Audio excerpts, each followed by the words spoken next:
au galop à gauche, quel est le membre qui supporte le plus de poids? Donc vous aviez une chance sur 4. Et on va voir un peu vos réponses.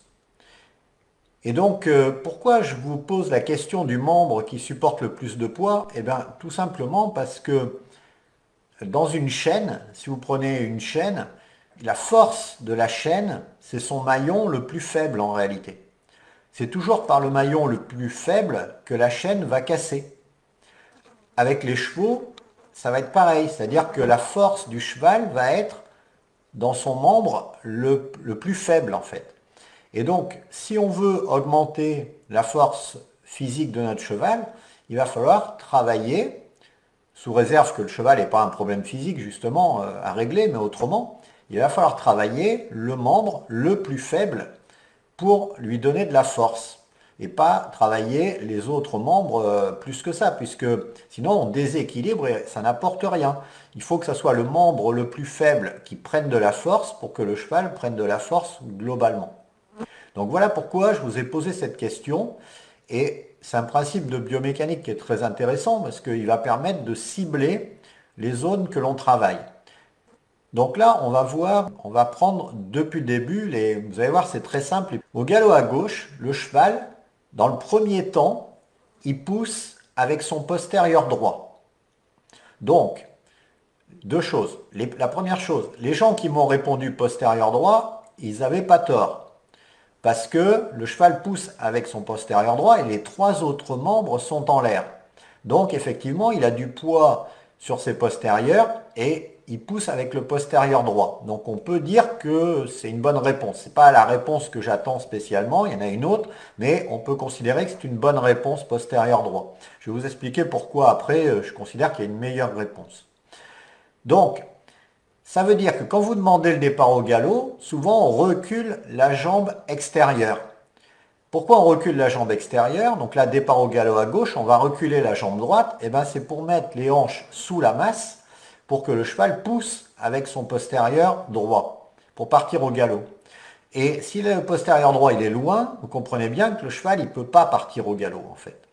Donc voilà, on ne nous explique pas pourquoi on engage le postérieur sous la masse, pourquoi on recule la jambe en fait. On ne nous explique pas pourquoi on recule la jambe extérieure pour galoper, pour demander le départ au galop. Et ben c'est tout simplement pour mettre le postérieur extérieur sous la masse pour que le cheval enclenche le galop. Bon, donc si on veut qu'il parte à gauche, eh bien il faut qu'il engage son postérieur droit. Ça c'est la première étape.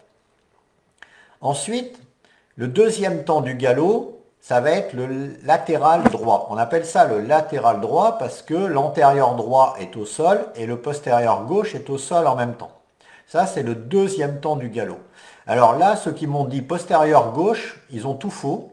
Parce qu'en fait, ça ne peut pas être le postérieur gauche. Et en plus, c'est la majorité. La majorité des personnes m'ont dit postérieur gauche. Ça ne peut pas être postérieur gauche puisque le postérieur gauche, il est posé en même temps que l'antérieur droit. Donc, il se partage le poids entre le postérieur et l'antérieur. Donc, ce n'est pas ce membre-là qui supporte le plus de poids. Il en supporte beaucoup moins que le postérieur droit le temps d'avant, en fait. Donc, même remarque pour l'antérieur droit, en fait. Puisque l'antérieur droit est posé au sol en même temps que le postérieur gauche, eh bien, il se partage le poids. Donc, l'antérieur droit, presque personne m'a dit l'antérieur droit. Ça, c'est bien, parce qu'effectivement, l'antérieur droit, il partage son poids avec le postérieur gauche, et donc, c'est pas le membre qui a besoin, qui supporte le plus de poids, qui force le plus. Alors ensuite, on a le poids qui va venir se mettre sur l'antérieur gauche. Et là, qu'est-ce qui va se passer? Le cheval va se pencher vers l'avant, donc il va vraiment mettre tout son poids sur l'antérieur gauche, et il va se lever des trois autres membres en fait. Et même, il va même lever l'antérieur gauche après, pour le temps de suspension qui va venir après. Donc en fait, on voit que l'antérieur gauche, il supporte énormément de poids. D'abord, il supporte le poids du corps qui se penche en avant, donc là, plus que le postérieur droit le premier temps. Au troisième temps, c'est l'antérieur gauche qui va, en se posant au sol, prendre tout le poids du cheval, l'intégralité, sur les épaules. Il va vraiment prendre beaucoup de poids. Parce qu'un cheval est naturellement, il a une répartition du poids plus sur les épaules que sur les hanches. C'est pour ça que je dis que la réponse était bonne pour le postérieur droit, mais en réalité, il y a plus de poids devant, donc l'antérieur gauche va supporter plus de poids que le postérieur droit. Bon. Et en plus, le cheval va se projeter dans le temps de suspension. Donc il va forcer sur son antérieur gauche pour se projeter dans le temps de suspension. Donc en fait, si l'antérieur gauche est plus faible, est le plus faible des quatre pieds, on a intérêt à galoper à gauche pour lui donner de la force. Si c'est l'antérieur droit qui est plus faible, on a intérêt à galoper à droite. Si c'est le postérieur droit qui est plus faible, on a intérêt à galoper à gauche. Et si c'est le postérieur gauche, on a intérêt à galoper à droite. Donc évidemment, il faut quand même respecter une symétrie, il ne faut pas tout le temps forcer sur le membre qui est plus faible. Mais on peut avoir à l'idée de travailler plus le membre plus faible que le membre plus fort. Donc ça permet de rééquilibrer le cheval et de lui redonner de la force. C'est pas compliqué à comprendre, moi j'ai mis des années à comprendre ça, mais finalement c'est simple à comprendre et ça permet d'avoir une bonne vision de la biomécanique du cheval au galop. Si ces sujets vous intéressent, on refera des vidéos sur la biomécanique, au trot, au pas, au ce que vous voulez, pour bien comprendre pourquoi et comment on travaille le dos, on travaille les membres, on travaille la croupe, on travaille les épaules. Tout ça, c'est du travail d'orfèvre, c'est du travail de précision. Et la plupart des cavaliers travaillent au petit bonheur la chance, sans vraiment se préoccuper de développer la partie qui en a le plus besoin. Mais pour ça, il faut comprendre la biomécanique, sinon c'est pas possible. Voilà. Cette vidéo est sponsorisée par moi-même et voici le message qui me permet de vous l'offrir gratuitement.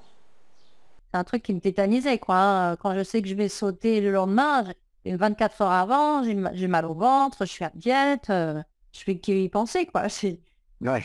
C'est idiot, mais bon, ça me paralysait. Donc, je trouve ça aussi dommage d'être limité par cette peur, Ouais.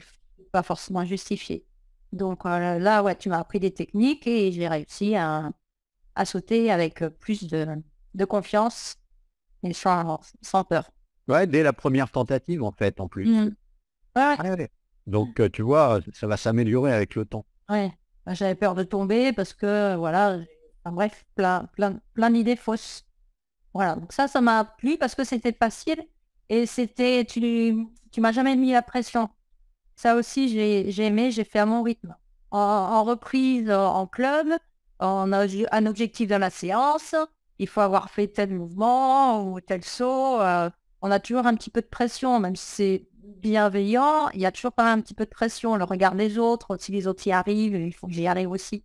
Tu peux témoigner pour les gens que c'est pas parce que je vois pas ton cheval, c'est parce que Ouais, je te vois pas monter, c'est pas parce que je suis pas avec toi que c'est pas possible de le faire, en fait. ouais, tout Tu à as fait. réussi quand même à le faire toute seule, Mm, comme une grande, sans mhm, être accompagnée, juste avec mm, les conseils que je t'ai mm. donnés le mardi soir, plus les vidéos, Yo. et tu as réussi toute seule à te prendre en main et à pouvoir être autonome et ne Mm, pas avoir besoin de quelqu'un avec toi. Il y a beaucoup de gens qui sont incapables de faire ce que tu fais, qui ne peuvent pas sortir tout seuls mm.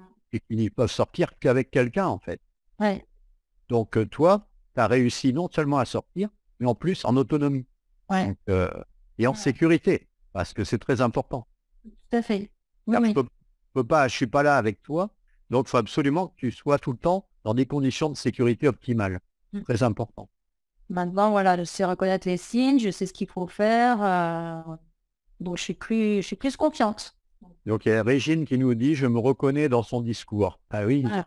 ça correspond à beaucoup de monde, oui, Et effectivement. ouais. Et Ouais. le cas typique des gens qui, qui, euh, qui croient que leur problème vient de la technique, Mm. alors qu'en fait, leur problème, il vient de la gestion de leur cheval et la gestion de leur mental. C'est Ouais. deux choses différentes, mais c'est ces deux paramètres-là qui sont négligés, en fait, la plupart du Mm. temps. Et en Mm. travaillant sur ces paramètres-là, eh bien, on n'a plus besoin de technique après. Mm. Ça remplace la technique. Mm. C'est l'objectif, en tout cas. Et la technique peut venir en supplément, mais c'est la cerise sur le gâteau. Ouais. Et donc, tu peux toujours venir le mardi dans les coachings collectifs. On a fait aussi des séances individuelles, donc ça apporte aussi. Merci beaucoup.